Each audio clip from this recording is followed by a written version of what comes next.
제가 이제 여러 가지 정보, 뭐 책이나 아니면은 시사에 대한 정보를 SNS를 통해서 많이 얻습니다. 인플루엔셜이라고 하는 어떤 출판사에서 한 책을 이렇게 짧게 짧게 쿠키 뉴스로 이렇게 소개하는 그게 눈에 띄어가지고 이제 그거를 좀 보게 됐습니다. 어떤 책이냐면 돈의 심리학이라는 그런 책이었어요. 원래 이제 저는 이런 책을 잘 안 봅니다. 보면 괜히 뭐 힘만 들고 또 뭐 잘 모르겠고, 제가 이제 이 책에 이렇게 꽂히게 된 이유, 요즘에 여러분들 영끌이라고 하는 용어가 여러분들에게 이제 아주 부동산과 관련해서 있고, 그다음에 비투, 그죠?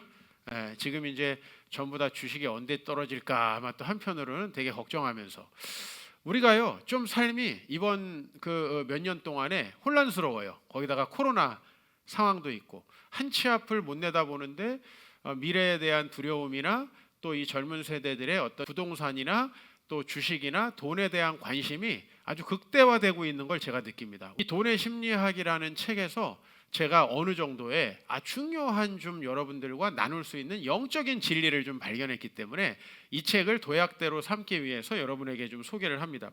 이 책의 제일 앞에 두 아주 대조적인 사람이 나오는데요. 리처드 퍼스콘이라고 하는 사람, 하버드를 졸업해서 메릴린치 증권에서 일을 하다가 40인의 성공한 비즈니스맨에 뽑히고요.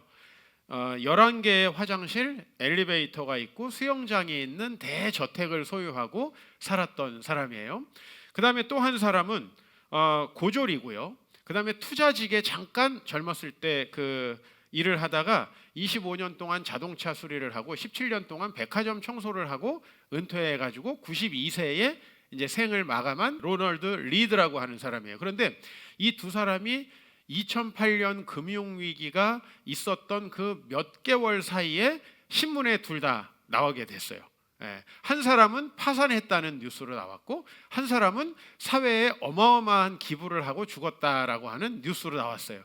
여러분들 일반적으로는 하버드를 나와서 메릴린치 증권에서 돈을 만지고 막 큰 저택에 살던 사람이 기부를 했을 것 같죠? 이 사람은 성공한 40인에 들었다가 파산한 아주 좋지 않은 예로 신문을 장식했고, 로널드 리드라고 하는 사람은 제가 아까 얘기했죠?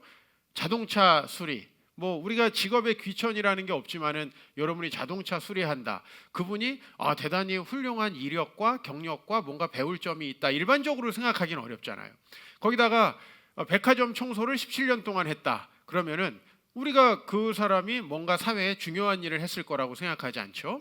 그런데 이 로널드 리드라는 사람이 아주 많은 노년에 기부를 하고 이 사람의 재산이 한 100억 정도 됐었다고 그래요. 그 기부한 재산이. 이 로널드 퍼스콘이라고 하는 사람은 굉장히 많은 돈을 벌었지만은 저택을 소유하고 있다가 금융위기 때 한꺼번에 몰락해서 파산을 했다. 굉장히 주목했던 대목이 뭐냐면은 금융위기에 관해 이 사람은 금융, 투자 이런 거에 대해서 칼럼을 쓰던 사람이에요. 뉴욕에서. 그런데 이 금융위기에 대해서 공부를 하면 하고 글을 쓰면 쓸수록 금융이라는 렌즈가 아니라 심리학과 역사의 렌즈라는 것을 통해서 봐야지 이해가 된다라는 거예요. 제가 이 한 문장에 지금 우리나라에서 벌어지고 있는 상당히 많은 현상들에 대해서 이해가 갔어요. 왜? 사람들이 지금 전부 다 너무나 큰 무리를 해서라도 집을 살려고 하죠. 원래 옛날에는 그렇지 않으려고 했던 사람들이 지금 이제 안 사면은 안 될 것 같은 심리적인 쫓김 현상을 지금 겪고 있어요.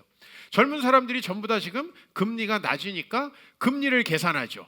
이 돈을 여기다 넣고 저기다 넣고 뭔가 잘 굴려보면 부자가 될 수 있지 않을까 해서 지금 전부 다 마이너스 통장, 시쳇말로 이빠이 끌어놓고 신용대출 다 해놓고 지금 이런 상태로 가계부채가 천정부지로 올라가고 있어요.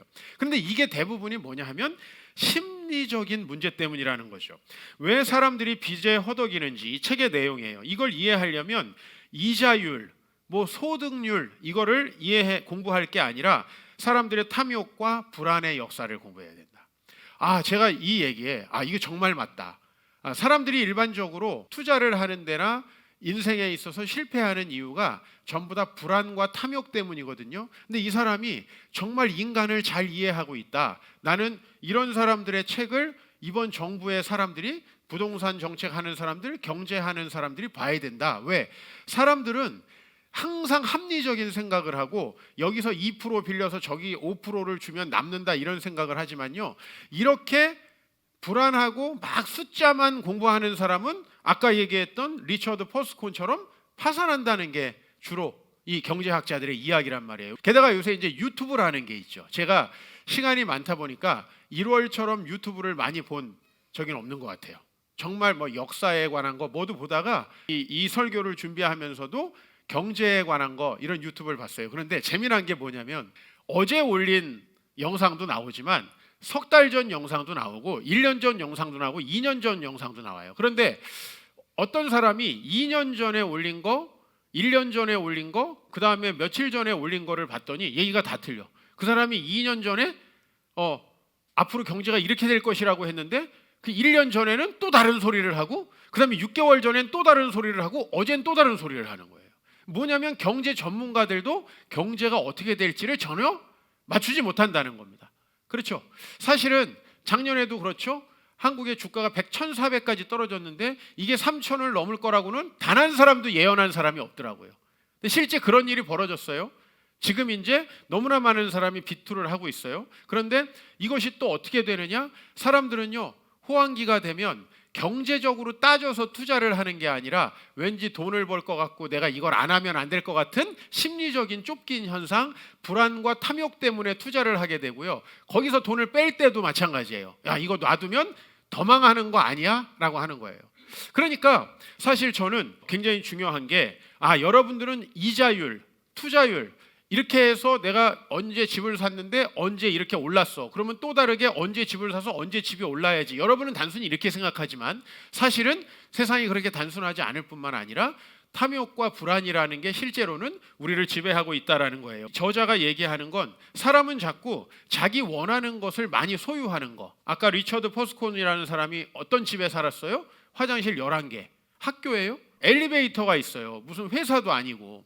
그런 집에서 살았는데 사람들이 이 책에서는 이렇게 구분을 하고 있어요. 그렇게 내가 원하는 것, 다른 사람에게 과시하려고 페라리, 람보르기니 이런 거를 소유하며 사는 삶을 리치한 삶이라고 얘기해요. 리치. 그런데 내가 돈에 얽매이지 않고 내가 하고 싶은 것을 할 수 있는 상태로 살아가는 거, 그거를 웰시한 삶이라고 이렇게 표현을 해요. 이 영어 단어가 실제로 그런 차이가 있는지 저는 잘 모르겠어요. 이걸 보통 우리는 그냥 다 부유한이라는 단어로 외우고 사용하는데 이 책에서는 그렇게 구분을 하고 있어요. 예를 들면 제가 목회를 하는데 제가 경제적으로 너무 어려워요. 그러면은 여러분을 신방하고 성경을 연구하고 그 다음에 교재를 만드는 일보다는 왠지 내 생계를 위해서 뭔가 해야 될 유혹에 좀 더 많이 빠지겠죠. 이런 의미에서 목사가 웰시하다는 게 좋다는 거예요. 물론 목사가 크게 부유해가지고 좋은 건 없어요, 사실은. 그러나 무슨 말인지 알겠죠. 내가 람보르기니 살 수 있는 상태, 그러나 안 사고 그것으로 내가 하기 싫은 일이나 내가 불효불급하게 안 해도 되는 일을 해야 되는 상황을 발생시키지 않는 이제 이런 상황. 즉 여러분들이 노년에 나는 열심히 교회 봉사도 하고 싶고 또 열심히 사회에서 어려운 사람들을 돕고 싶어요. 그런데 여러분들이 당장 너무나 가난해요. 뭐 우리나라에서는 노령연금이 있으니까 여러분이 굶어 죽을 일은 없겠지만은 그러면은 여러분들이 어쩔 수 없이 하기 싫은 일들을 해야 될 때가 있죠. 그죠? 그런 것들을 최대한 좀 줄일 수 있는 그런 상태가 되는 것이 그 경제적으로는 좋은 것이다라고 이야기를 하는데 참 동의가 되었어요. 내가 뭘 소유를 많이 하면 뭐 합니까? 그것보다는 내가 뭔가 불효불급한 일 그리고 하지 말아야 될 일에 쫓기지 않을 수 있는 거. 여러분 영화 같은 데 보면요. 어떤 사람이 주로 범죄에 연루가 되죠? 빚이 있는 사람. 그죠? 그 다음에 경제적으로 너무 어려운 사람이 이제 타겟이 되죠. 그래서 내가 뭐 너의 빚을 갚아줄 테니까 너는 이 일을 해라. 이 마약을 운반해라. 뭐 이런데 근데 우리가 당장에 그렇게 경제적인 궁핍함이 없으면은 그런 유혹에 빠질 가능성이 좀 적잖아요. 이제 이런 의미에서의 부유함. 그래서 세 가지를 얘기하더라고요. 챕터를 제가 좀 소개하면 한 챕터가 이렇게 돼 있어요. 시간이 너희를 부유케 하리니. 마치 뭐 성경 말씀 같죠. 시간이 너희를 부유케 하리니. 무슨 말이냐면 워런 버핏은 51세 이후에 지금 있는 부의 거의 99%는 다 51세 이후에 생겼대요. 그 사람이 한 10살서부터 조금씩 투자를 하기 시작했는데 그 사람의 대부분의 부는 51세 이후에 있었다. 근데 무슨 얘기냐면 우리는 이 시대에 너무 빨리 부유하려고 하고 야, 몇 프로 올랐어. 몇 프로 올랐대. 이번에 어떤 사람이 집을 사가지고 차익이 얼마였대. 이번에 어떤 사람이 주식을 해서 얼마가 대박 났대. 근데 그런 사람을 제가 나이가 먹어가면서 끝까지 추적해 보니까 잘 된 사람이 거의 없어요. 왜? 그게 계속 일어날 수 있는 일이 아니죠. 그래서 항상 그냥 똑같은 생활 패턴, 절약해가지고 투자하고 저축하는 똑같은 생활 패턴을 아주 오래 할 때 그 시간이 뭘 만들어준다고요? 부유함을. 이건 오늘 설교 내용은 아니에요. 이 책의 내용을 내가 얘기하는 거예요. 그리고 이제 부자가 되는 건 지식이나 학력, 수익률에 있는 게 아니라는 거예요. 그래서 이 워런 버핏이라는 사람 예를 드는데 이 사람이 지금까지 인생의 평균 수익률이 연 22%래요. 지금 여러분 제가 세계를 다녀보면 은행 이자가 연 22%가 넘는 나라가 많아요. 우리나라도 과거에 그랬어요. 은행에 맡겨놓기만 해도 22%. 근데 워런 버핏이 일평생 수익률이 22%밖에 안 돼요. 근데 한 번도 포기하지 않고 꾸준하게 수익률과 상관없이 투자를 했다는 거예요. 자, 설교 내용은 아니라는 거 다시 한번 말씀드립니다. 두 번째로 꼬리가 몸통을 흔든다라는 챕터가 있어요. 여기에 이제 제시 리버모어라는 사람이 나옵니다. 이 사람 어떤 사람이냐면 미국의 1929년에 대공황이라는 게 일어났어요. 그렇죠? 그래서 정말 세계 경제가 뒤흔들리고 이 미국 경제가 완전 폭망하는 사건. 2008년하고는 비교도 안 되는 대공황이 있었어요. 근데 이때 이 제시 리버모어라는 사람이 떼부자가 됐어요. 왜? 여러분 요새 공매도라는 거 이렇게 뉴스에 많이 보셨죠, 그죠? 이제 주식을 빌려가지고 있다가 나중에 주식을 사서 주식을 갚는 거예요. 근데 이 사람이 그때 대공황 때 아주 운이 좋게도 공매도를 대공황이 일어나기 며칠 전에 한 거예요. 그래가지고 하루 만에 30억을 벌게 됐어요. 그 주식이 폭락을 하니까 자기가 빌릴 때 주식은 뭐 예를 들면 저기 100만 원이었다. 살 때는 10,000원에 사서 갚는 거죠. 이 차액이 엄청났죠. 근데 이 사람이 결국은 어떻게 됐냐? 파산했습니다. 왜냐하면 자기가 그때 성공한 것을 과신하고 자기는 항상 그렇게 돈을 벌 수 있다. 사실은 그때 공매도를 했는데 대공황이 일어나는 거는요, 벼락을 맞는 것보다 훨씬 더 힘든 일이죠. 가능성이. 그러니까 자기가 성공한 것은 절대로 자기가 잘 투자를 해서가 아니라는 겁니다. 여기 강남에 계신 분들이 여러분 대체로 부유하다라고 여러분은 생각할 거예요. 그런데 이 사람들이 대체로 여기에서 뭐 하던 사람들이냐면 이 강남에 원래 살던 사람들이 그냥 땅에서 농사 짓고 뭐 누에 치고 이런 사람들입니다. 원래 여기 땅에 있던 사람들이. 근데 이 사람들이 무슨 정부 개발을 알고 뭐하고 쫓아다닌 투기꾼들이 절대 아니에요.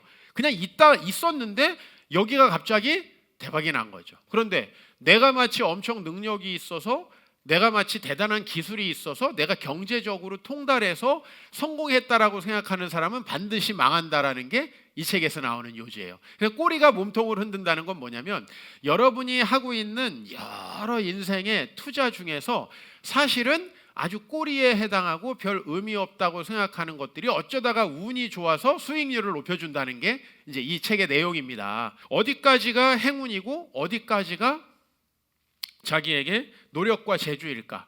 대부분은 행운에 가까운 일이 많다는 것이고요. 경제 전문가도 어디에 투자해야 하는 게 옳을까에 대해서 10번을 결정하면 6번 정도밖에 성공을 못한대요. 대부분이. 그러니까 실패 확률이 대단히 높다는 거죠. 그래서 항상 겸손해야 된다 이 얘기를 하고 있고, 마지막으로는 비관주의의 유혹이라는 챕터가 있는데요. 즉 우리는 항상 뭔가 이렇게 꾸준히 하면 성공할 거야. 예를 들면 꾸준히 다이어트하고 꾸준히 이렇게 음식을 좀 조율하면 아주 날씬한 몸매가 돼. 이런 얘기는 별로 확 안 다가온다는 얘기예요. 그럼 어떤 거 다가와요? 야, 이거 지금 치킨 먹으면 너 당장 큰일 나.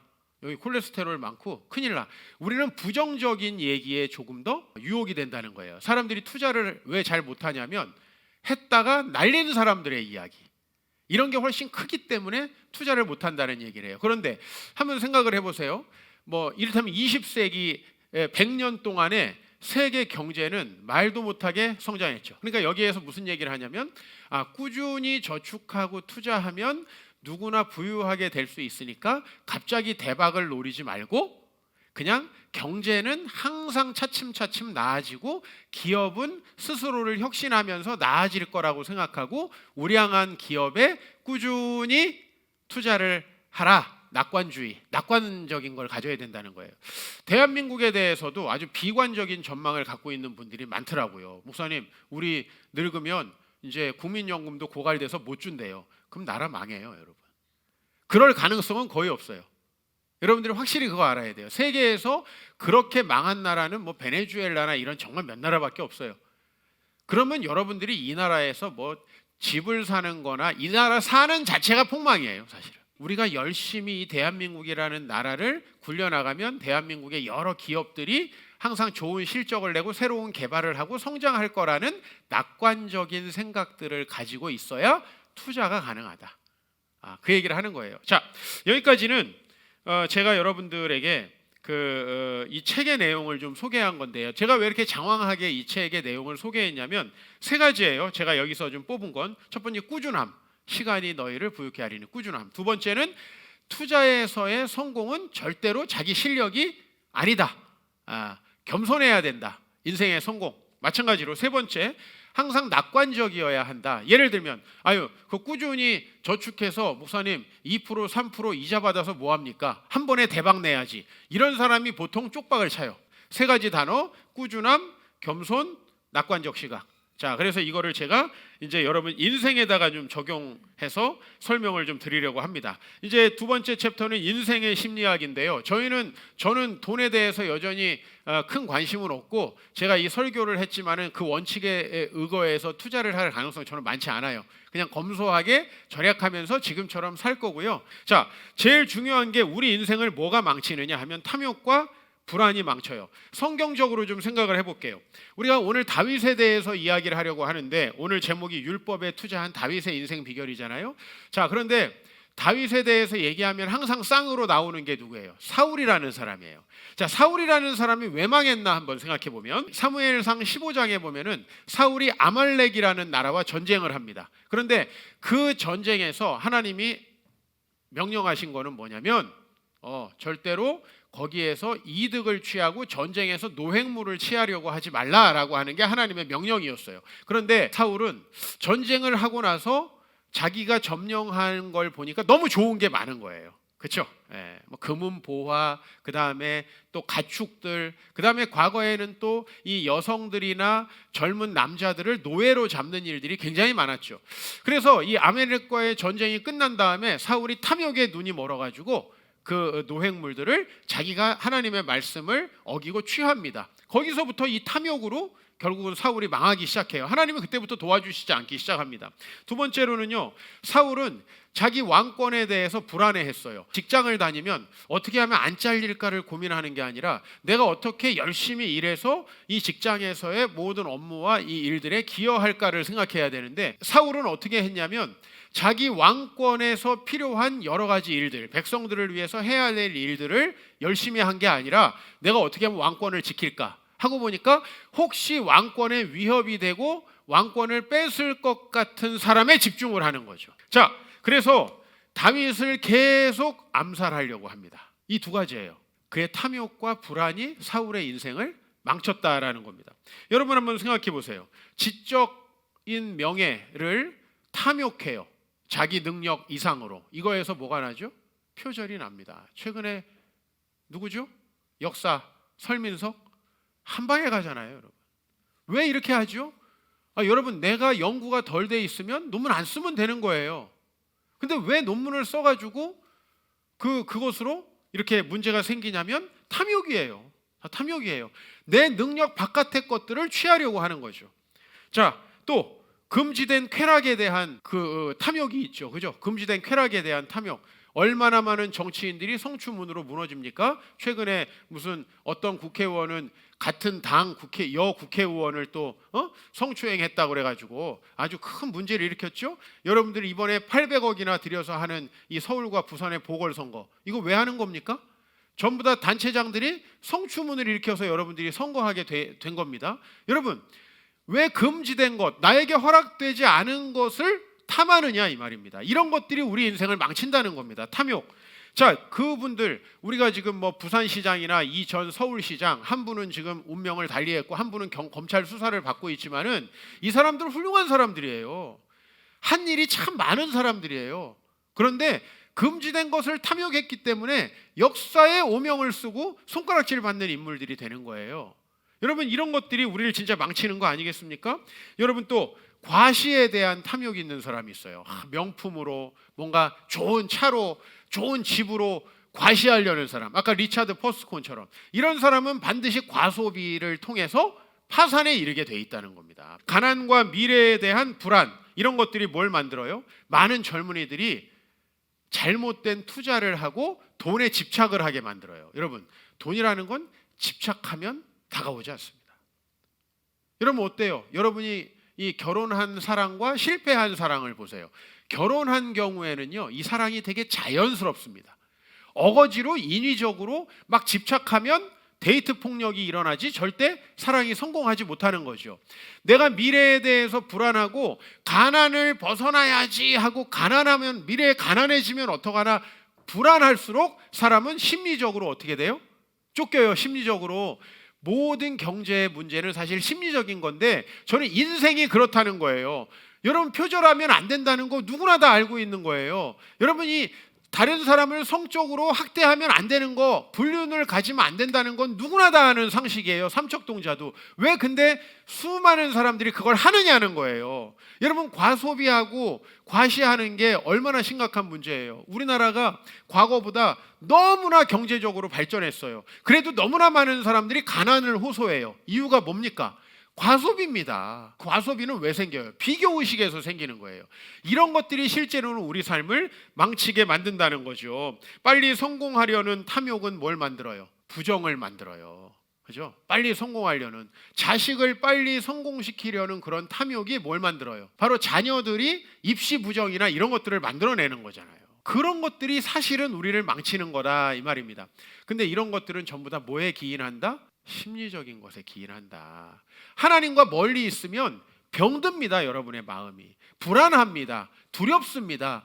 왠지 내 거 뺏길 것 같습니다. 그리고 다른 사람들과 비교가 됩니다. 우리는 건강한 마음을 가지고 있으면 다른 사람이 뭘 잘하면, 아, 저 사람은 저런 걸 잘하는구나, 좋은 달란트를 주셨네, 내가 저 사람 옆에서 저 사람이 가지고 있는 달란트를 잘 좀 배우고 또 저 사람이 가진 달란트와 잘 협업을 해서 좋은 일을 해야 되겠다, 이런 생각을 하겠죠. 여러분, 상식적으로 이종필 목사 주변에 좋은 달란트가 있는 분들이 많으면 좋습니까? 안 좋습니까? 좋죠. 그죠? 우리 이 부교육자들도 내가 잘하는 거는 잘하는 사람이 없어. 다 내가 못하는 걸 아주 잘해. 찬양 잘하지, 연기 잘하지. 우리가 못하는 것들을 잘하니까 얼마나 좋아요. 교회가 풍성하잖아요. 그런데 우리 마음이 건강하지 못하면 어떡하죠? 저 사람은 왜 나보다 잘하지? 남들보다 저 사람이 나보다 모든 걸 잘해서 남들이 저 사람을 더 좋아하면 어떡하지? 이 사울의 마음이 된다는 거예요. 사울의 마음이. 이렇게 되면 끝장나는 거예요. 여러분, 솔직히 말해서 내 배우자가 나보다 좋은 점을 많이 가지고 있으면 좋아요, 안 좋아요? 좋은 거예요. 내 배우자가 가지고 있는 달란트는 우리 가정의 중요한 자산이에요. 그런데 그럼 내가 더 주도권을 가지고 내가 더 목소리를 크게 내야 되는데, 아이고, 내 배우자가 더 잘나가지고 내 배우자가 잘난 척하고 나는 맨날 무시당하네, 이렇게 생각하면은 똑같은 상황에서도 너무 힘들어지는 거죠. 그렇죠? 젊은이들이 신앙을 잃어버리는 것도 다 탐욕 때문에 생깁니다. 학업을 실패하면 어떡하나, 이제 고등학교 때 교회 안 나오는 주된 이유고요.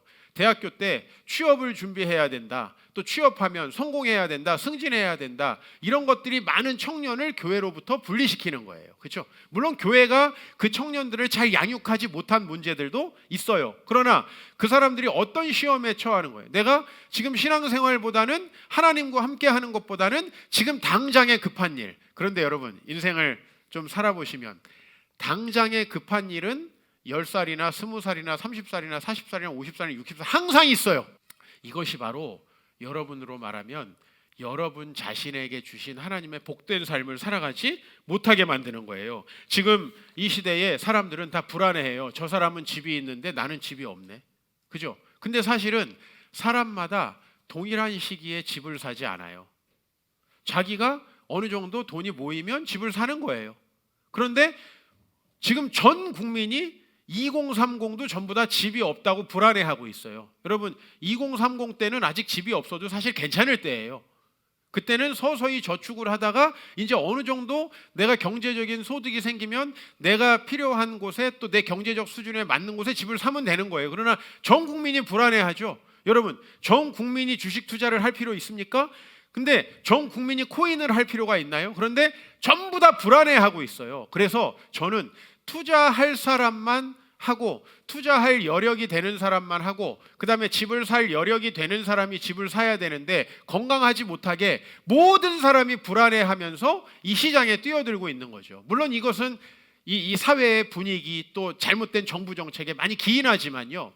여러분, 우리가 이 세상을 살아가는데 그런 불안함과 탐욕은 항상 여러분을 자극한다는 거예요. 여러분, 길만 가다 보면 백화점에서 너무나 아름다운 모델이 너무나 아름다운 옷을 입고 있죠. 그죠? 이런 것들이 전부 다 우리의 삶을 유혹하고 우리를 불안하게 하고 나는 저렇게 하지 못하면 어떡하나 하는데 탐욕과 불안을 이겨내야 한다는 거예요. 우리는 어렸을 때부터 비교를 통해서 탐욕과 불안에 시달려요. 학교 다닐 때는 학교를 비교해요. 그 다음에 직장을 다닐 때는 직장 비교해요. 이제 차 사면 차를 비교하고 그 다음에 사람들과 경제적인 것들을 비교하면서 재테크를 비교하고 또 재테크 비교하면서 또 배우자까지도 싸잡아 욕하는 사람이 많아요.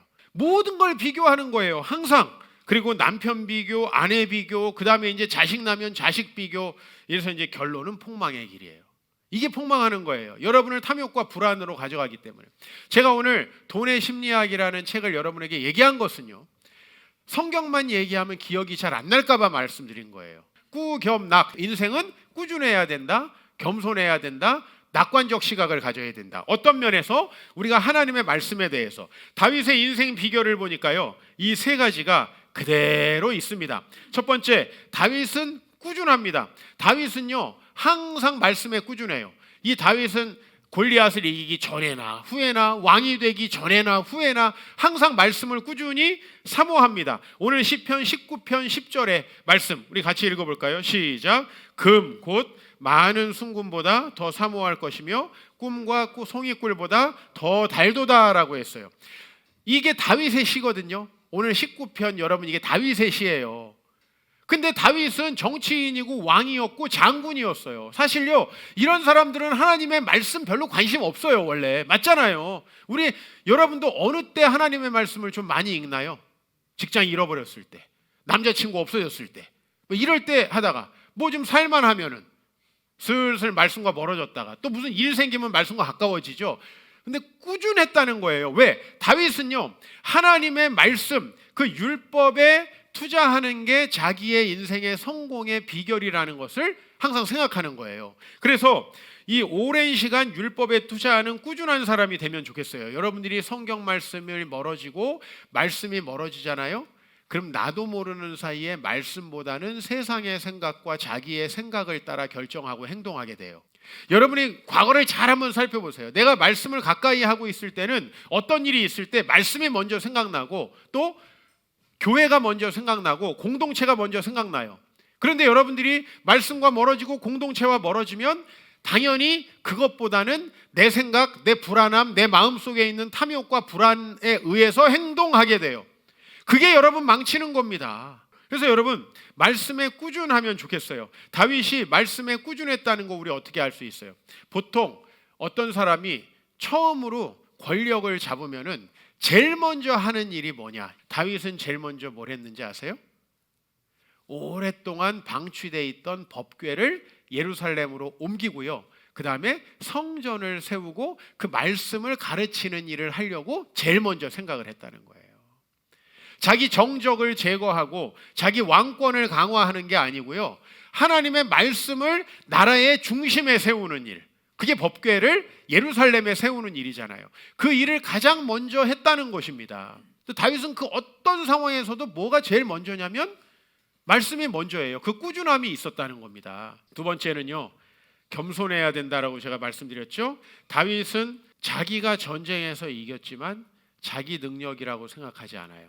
자기가 골리앗을 이겼죠. 그럼 사람은 어떻게 했어요? 나 골리앗도 이겨. 내가 못 이길 수 있는 사람이 누구야?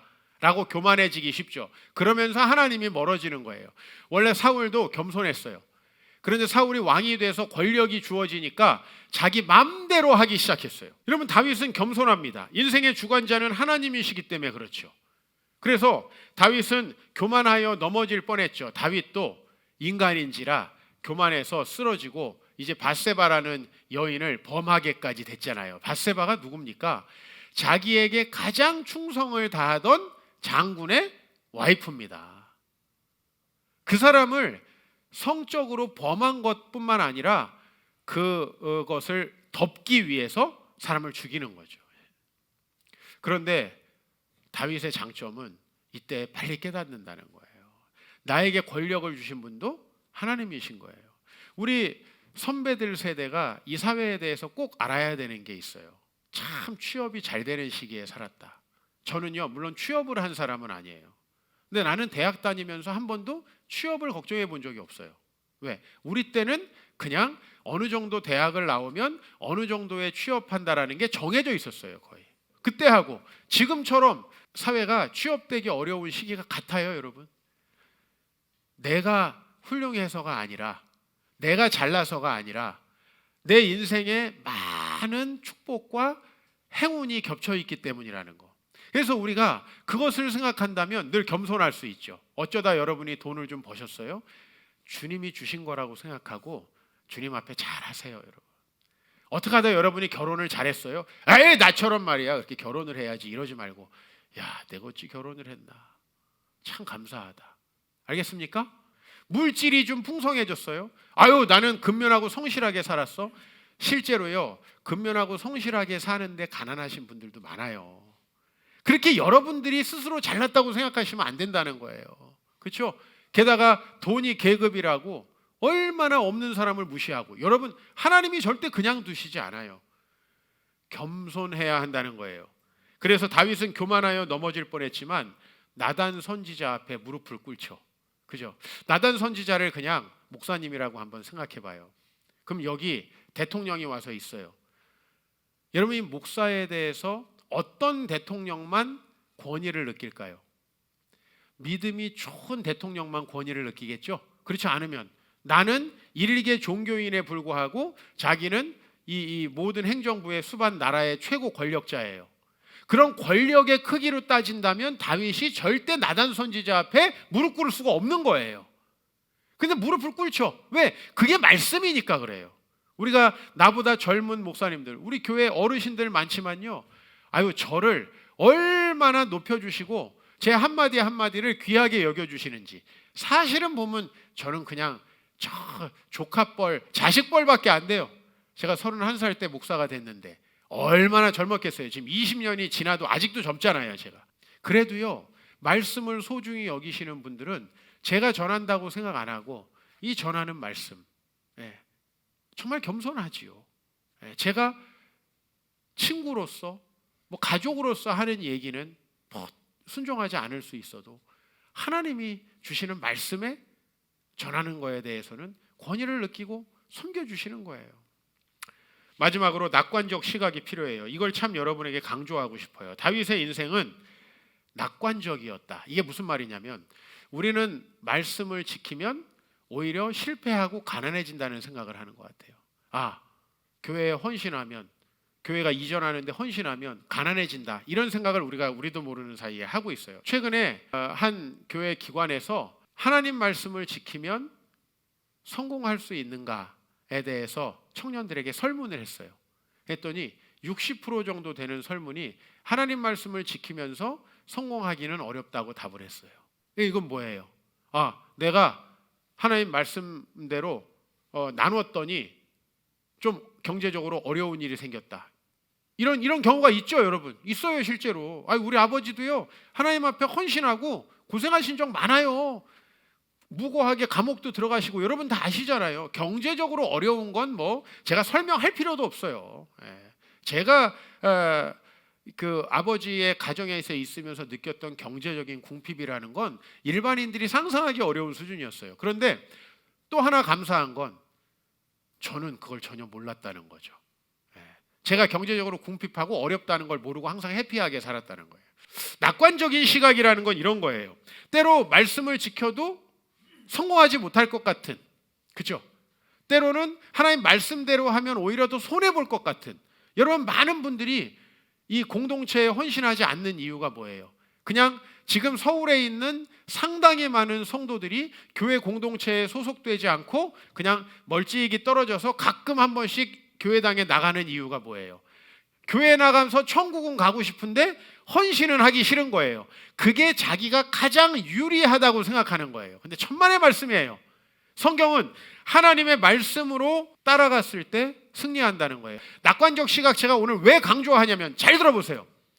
여러분이 하나님 말씀 지켰는데 한번 손해보면 어떻게 해요? 그 다음부터 안 한단 말이에요. 목사님, 내가 신앙을 지키고 주일날 아버지가 교회 가지 말랐는데 교회 갔더니 돼지게 맞았어요. 이렇게 하고 이제 포기해버리는 거예요. 낙관적 시각이라는 건 뭐죠? 당장에는 말씀을 지켜서 손해를 보더라도 궁극적으로는 하나님께서 우리를 복 주신다라는 거예요. 한번 예를 들어볼게요. 사울에게 다윗이 계속해서 핍박을 당했어요. 근데 다윗은 사울을 원수로 삼지 않고 사울을 왕이니까 죽이지 않고 계속 살려주죠. 근데 살려주니까 사울이 아이고 저렇게 훌륭한 놈이 있나, 네가 나 대신에 왕이 되라 그랬어요? 아니죠. 그죠? 또 살아나면 또 군사를 모아가지고 쫓아와서 죽이려고 해요. 그러면 말씀 지킬 필요가 있어 보여요? 없어 보여요? 없어 보이죠. 그런데 오늘 다윗이 이렇게 이야기를 해요. 오늘 11절 말씀 같이 읽읍시다. 또 주의 종이 이것으로 경고를 받고 이것을 지킴으로 상이 큽니다 라고 얘기해요. 즉 내가 하나님의 말씀으로 하지 말아야 되는 것에 대한 경고를 받아서 안 했고 또 해야 될 것에 대해서는 했어요. 일반적인 사람들은 골리앗과의 전쟁에 나갔을까요? 안 나갔을까요? 안 나갔겠죠. 그 다음에 자기 원수를 죽일 수 있는 기회가 있으면 죽였겠죠. 근데 다윗은 정반대예요. 그것은 왕을 해야 하는 일이니까 하지 말거라. 안 해요. 그 다음에 골리앗은 야 저렇게 하나님을 모욕하는데 네가 나가서 싸우거라. 그 마음에 따라 움직이는 거예요. 사실 마음에 탐욕과 불안함이 있는 사람은 절대 못하는 거예요. 여러분 순종하려면요 우리 마음이 고쳐져야 돼요. 이 삐딱한 마음, 항상 비관적인 마음, 여러분이 이 교회를 안 다니는 사람들, 또 우리 교회 새가족으로 오는데 교회를 오랫동안 쉬었던 사람들 물어보면요 전부 다 교회에 상처가 있어요. 물론 교회에서 여러분이 받은 상처에 저 같은 목사들이 그리고 직접적으로 이종필이라는 목사도 분명히 책임이 있어요. 그래서 제가 여러분에게 늘 죄송한 마음을 가지고 있어요. 그러나 여러분 우리가 교회를 다니면서 조금 상처받을 일, 조금 기분 나쁜 일 있어서 교회 다니니까 오히려 더 힘들어하고 안 나가면 세상에서 할 수 있는 게 없어요. 그럼에도 불구하고 내가 하나님 앞에 가까이 가는데 교회는 유익을 줘요, 안 줘요? 유익을 줍니다. 유익을 줍니다. 목사 부족합니다. 말실수할 때도 있고 잘못할 때도 있습니다. 그런데요 항상 이거죠. 내가 교회를 가까이 하고 공동체를 가까이 하고 주님을 신실히 섬기다 보면 하나님께서 분명히 내 인생을 복 주실 것이다. 이게 뭐예요? 따라합시다. 낙관적 시각. 그렇죠. 투자하면 워런 버핏이니까 나는 그 사람 얘기할 수밖에 없는데 이 사람이 투자를 하는 동안에 14번의 경제 위기가 있었대요. 14번 주식이 막 급락하고 패닉 상태가 있었대요. 근데 그때 한 번도 이 사람 주식을 빼지 않았다는 거예요. 무슨 얘기인지 아시겠죠?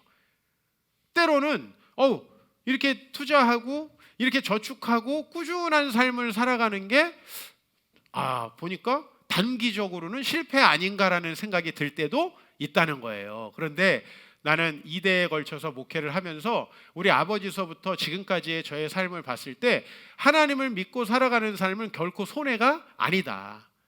제가 사실 최근에 이 수술을 하는 것도 쉬운 일은 아니더라고요. 사실 회복이 되는데 오래 걸릴 것 같아요. 사실 이 수술해서 내 장기를 뗀다는 것도 쉬운 일은 아닌 것 같아요. 그렇죠? 그러나 저는 그런 일이 생기면 또 할 거예요. 왜? 내가 이 세상을 살아가면서 남을 위해 돕고 헌신할 수 있는 일을 많이 할수록 하나님이 저를 축복해 하신다는 생각을 저는 하고 있어요. 저는 우리 아이도 우리 이루도 잘 키우면 나는 또 자녀를 입양할 생각이 있어요. 제가 이 일을 왜 하냐면 막 힘든데 하기 싫은데 억지로 하는 게 아니고요. 저는 이 낙관적 시각이 있어요. 부정하게 성공한 사람들은 반드시 실패한다. 그러나 하나님의 말씀을 지킨 사람은 반드시 성공한다. 저는 그 마음이 있어요. 그러면 제가 교회를 개척할 때 뭐 우리 송 집사님, 김 집사님 나랑 같이 있었지만 제가 얼마나 초라하고 아무것도 없었어요.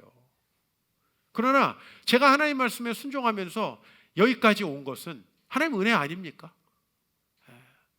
저는 그걸 믿는 거예요. 그렇기 때문에 앞으로도 더 하나님의 말씀 순종하고 살고 싶습니다. 바로 다윗이 그거예요. 이 낙관적인 시각이 중요해요. 여러분이 신앙생활을 하다 보면요, 때로는 좀 비관적 생각이 들 때도 있어요. 아유, 내가 이렇게 하나님 앞에 헌신 안 하고 살았으면 즐겁게 살았을 텐데, 내가 이렇게 하나님 앞에 물질적으로 헌신 안 했으면 지금 좀 집을 한 채 샀을 텐데, 그런 생각할 수 있어요. 가능해요. 그러나 항상 어떤 생각이요? 단기적으로 보지 말라는 거예요. 장기적으로 어떻게 해야 하나님이 내 인생에 복을 주실 것인가? 낙관적 시각이 필요하다는 거예요. 다윗은 그래서 끊임없이 하나님의 율법을 꿀과 송이꿀보다 더 사모하고 정금보다 더 사모하고 그것을 통해서 경고를 받고 그것을 지키려고 힘쓰고 애쓴다는 것이죠. 그래서 결국은 율법이 승리한다. 이걸 꼭 기억하셔야 돼요. 구, 겸, 낙. 낙관적 시각 너무 중요해요. 우리 시편 19편 7절에서 9절 말씀을 같이 읽어보겠습니다. 여호와의 율법은 완전하여 영혼을 소성시키며 여호와의 증거는 확실하여 우둔한 자를 지혜롭게 하며 여호와의 교훈은 정직하여 마음을 기쁘게 하고 여호와의 계명은 순결하여 눈을 밝게 하시도다. 여호와를 경외하는 도는 정결하여 영원까지 이르고 여호와의 법도 진실하여 다 의로우니. 이게 바로 율법 다이아몬드예요. 육각형으로 율법을 설명하는 거예요. 뭐라고? 여호와의 율법은 너무나 완벽해서 우리 영혼이 살아나게 만든다는 거예요. 불안과 탐욕으로부터 벗어나게 해준다는 거예요. 여호와의 증거는 확실해서 우둔한 자를 지혜롭게 한다. 조금 신앙생활 하다가 안 좋으면 포기하고 좋으면 또 무슨 속에 있는 거 다 내놓을 것처럼 하다가 꾸준한 게 중요합니다. 꾸준하게, 그죠? 겸손하게 낙관적 시각을 가지고 그러면 이게 지혜롭게 되는 거예요. 여호와의 교훈은 정직하여 마음을 기쁘게 해요. 저는 하나님의 말씀이 제 마음을 참 기쁘게 해요. 제가 때로는 말씀을 따라 살면서 실패할 때가 있어요. 그러면 내가 끝인가? 그게 아니야. 하나님의 말씀을 경외하는 자는 반드시 승리한다. 이 말씀이 저를 기쁘게 하고요. 그 다음에 제가 때로는 말씀을 어기고 하나님 앞에 책망을 받았어요. 여러분, 책망을 받았는데 그러면 내가 회개하고 주님께 나아가면 되겠구나. 인생의 답을 찾잖아요. 그래서 기쁜 거예요. 제 마음이. 인생에 답이 있으니까. 여호와의 계명은 우리의 눈을 밝게 해요. 어두운 거, 탐욕과 불안에 눈이 머는 게 아니에요. 그래서 여러분들 이 하나님의 말씀이 얼마나 놀라운가, 이 말씀을 여러분 너무너무 사모하시길 바랍니다. 그리고 이 말씀의 원리에 따라 살아가세요. 신앙생활이라는 건 1, 2년 해가지고 승부가 나는 게 아니에요. 장기적으로 바라보세요. 당장의 유익을 바라서는 안 돼요. 그래서 꾸준하게 하나님의 말씀을 읽고 묵상하고 예배 중에 사모하라. 그리고 항상 여러분의 인생에 어떤 일이 잘 되더라도 겸손해라. 그건 내가 실력이 잘 돼서가 아니라 하나님이 나에게 기회를 주시고 그렇게 나에게 그 성공할 수 있는 여건을 만들어 주셨기 때문에 잘 된 것이다. 항상 겸손하라. 그리고 마지막으로 낙관적 시각을 가져라. 내가 가끔은 쓴소리를 듣고 때로는 이 말씀이 나에게 좀 뼈 아픈 말씀으로 들릴 때도 있지만 그 말씀이 나에게 생명이 된다는 것을 알고 그 말씀을 사모하고 살아가다 보면 낙관적인 삶을, 내가 분명히 잘 된다는 이 낙관적 시각이죠. 그죠? 이거예요. 그래서 여러분, 오늘 우리가 우리 인생의 심리학에 대해서 좀 공부를 한 거예요. 여러분 마음을 불안하게 하고 탐욕스럽게 하는 것은 반드시 여러분을 망쳐요. 그럴 때 어떻게 해야 돼요? 하나님 말씀을 바라보고 건강한 마음을 가지고 꼭 여러분, 우리가 노년에 우리 인생을 돌아볼 때 내가 말씀을 따라갔기 때문에 승리하고 내가 말씀을 따라갔기 때문에 실패한 인생에서 벗어났고 하나님의 복을 누리는 인생이 됐다라고 고백하는 여러분 되시길 주의 이름으로 축원합니다.